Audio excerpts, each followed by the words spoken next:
is Rockwell Anderson here at Louder Than Life 2016 with these gentlemen from the UK. Introduce yourselves, sirs. Hey, I'm Fraser. I play guitar in Young Guns. And I play the bass in Young Guns.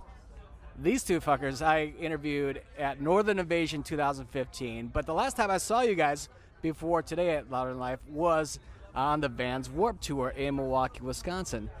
Great then, great today, great as always. Thank you. You've had a new album come out, which we reviewed before it came out, and put up on Tattoo.com. Were you kind to us, or did you rip us to shreds? We're only kind if it's deserving.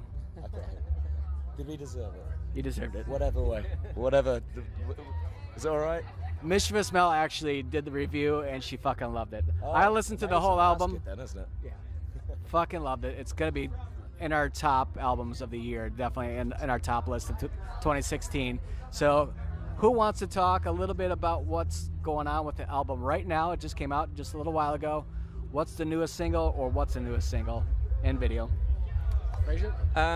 Well, as far as singles go, it's a little bit confusing because we have different ones out in the UK to what we have out over here. I think over here, Bulletproof is the only song that's out.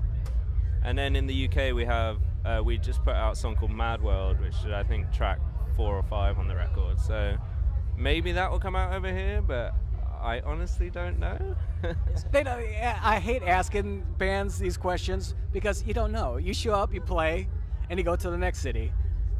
Well, that's cool. Like, I mean, yeah, like as Fraser said, like Mad World is what we released in the UK, but I mean, like these days everything's online anyway. So we did like a video for both songs, and so if you're a fan of us, you only have to follow us on our socials to like know that we've released a new video. So I guess yeah, it's kind of a little bit weird that like we're releasing like 2 different songs in 2 different places, but essentially like you'll be able to hear everything like on our socials, on our YouTubes and stuff.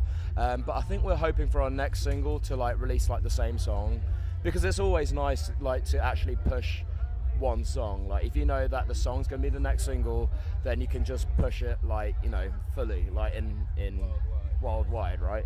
So, you know, personally I prefer just releasing like the same song everywhere, but you know, there are reasons why we did what we did, and you know, it's all cool. Now, festivals like this are a little bit different they're way different from Warped Tour, which is a grind. It's every day, it's out in parking lots around the country. So it's a little bit, these festivals like Louder Than Life, a little bit bigger scale, a little bit bigger named bands. But from your point of view, this was your first Warped Tour this year, wasn't it? It was, yeah. Like we've been offered in the past, and we've always been busy on other tours. So it was always our dream and a massive, like I guess, like a bucket list thing to do for us as a band to play Warped Tour. Because obviously we grew up in a lot of kind of like skate punk bands, you know, when we were younger, and so a lot of the bands who were playing Warped Tour at the time were obviously our idols, like, you know, like Rancid, NoFX, Pennywise, those kind of bands. So for us, it was like a huge goal to play Warped Tour. So we finally got the opportunity to do it this year. It was a grind. I mean, it was grind in the sense that it was like really, really hot, and we're from England, so we're not used to this heat.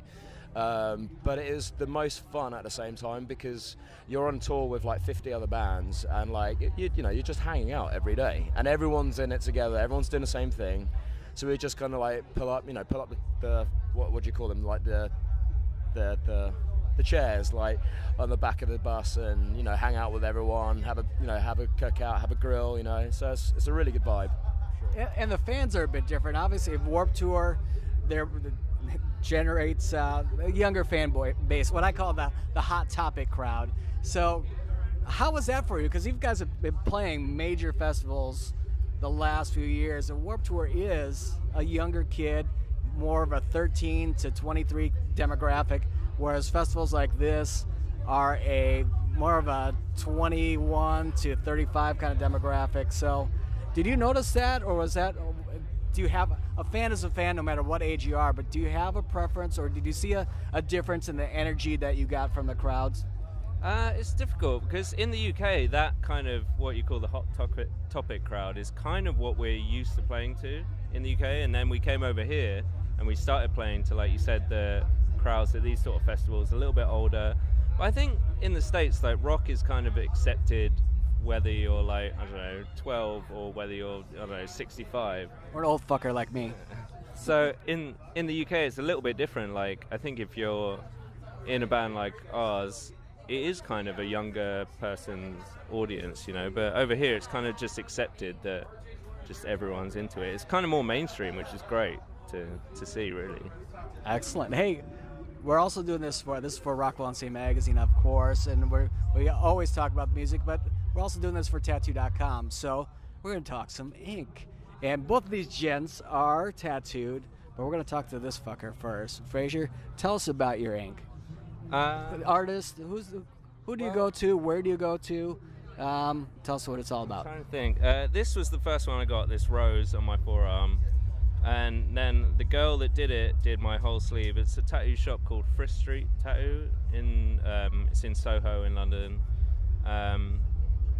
I don't know, I remember always wanting to go to that shop, so I saved up loads of money, got the first one, and then I just got fucking shitloads.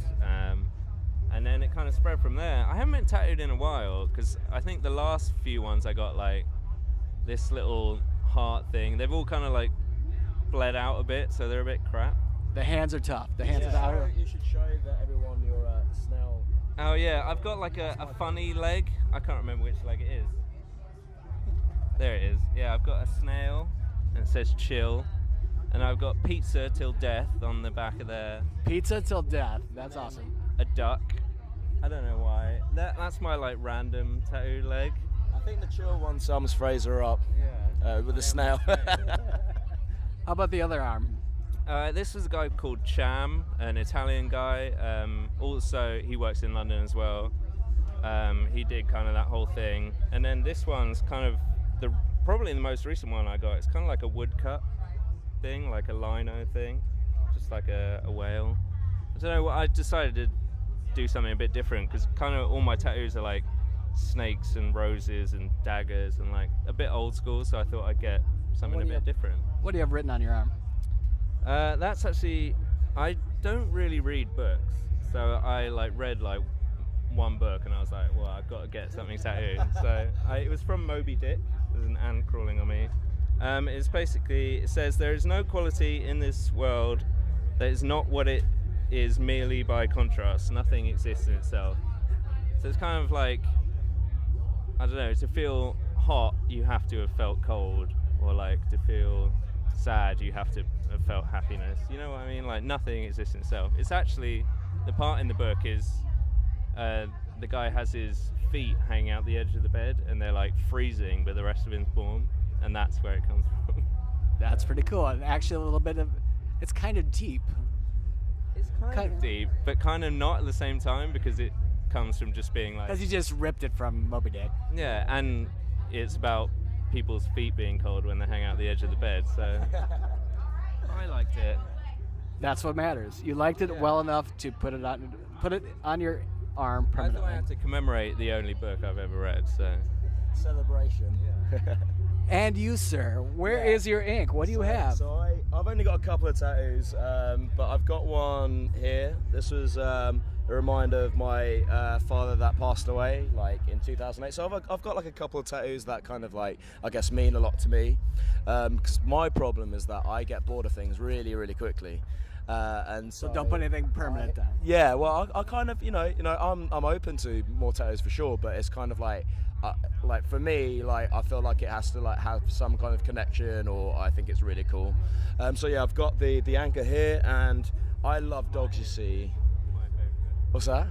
The other one is my favorite tattoo. Okay, so I'm jealous. I love dogs, and we've got this thing called the Good Boy Club, and you can apply it to everything. Like if you've been like a good dude, or if you've done something cool, you know, help your friend out or something, or just been, you know, like an all-round decent guy, you know, you're called a good boy. so like it's something really stupid, but like a dog, and we love dogs. So I've got like a paw print with GBC, which is the abbreviations for the Good Boy Club. So, you know, if you're a good dude, and maybe, you know, you'll be invited into the Good Boy Club, and you know. Mischievous Mel, well, I love that too. We have 4 dogs, so we are dog lovers. So awesome. I very much appreciate that. I don't have any dog-related tattoos, but I wouldn't doubt if Mr. Smell would get one in the near future. Well, guys, what's next? You're obviously here in America now. When are you going back to the UK or the rest of Europe, or are you going somewhere else? What's coming up in the near future? Well, we fly back on Tuesday, and then we got like a week off, and then we head out on tour UK and Europe with a band called Billy Talent, and they're a band that like we really look up to, and I feel like that's going to be a really good tour for us. We haven't been to Europe for like a little bit, so Been stuck here in the States. yeah, we've been playing in the States for like a long time, probably for the past 3 years. We've been over here mainly, but yeah, it's going to be cool to get back over to Europe for sure. And I'm just stoked to be seeing Billy Talent every night. It's going to be cool. Good luck, guys. Appreciate you spending some time with us on the couch at Louder Than Life. Check everything out at Tattoo.com, and we're out of here, bitches. Hey guys, what's up? I'm Simon, I'm Fraser. and we're from Young Guns, and you're watching Tattoo.com.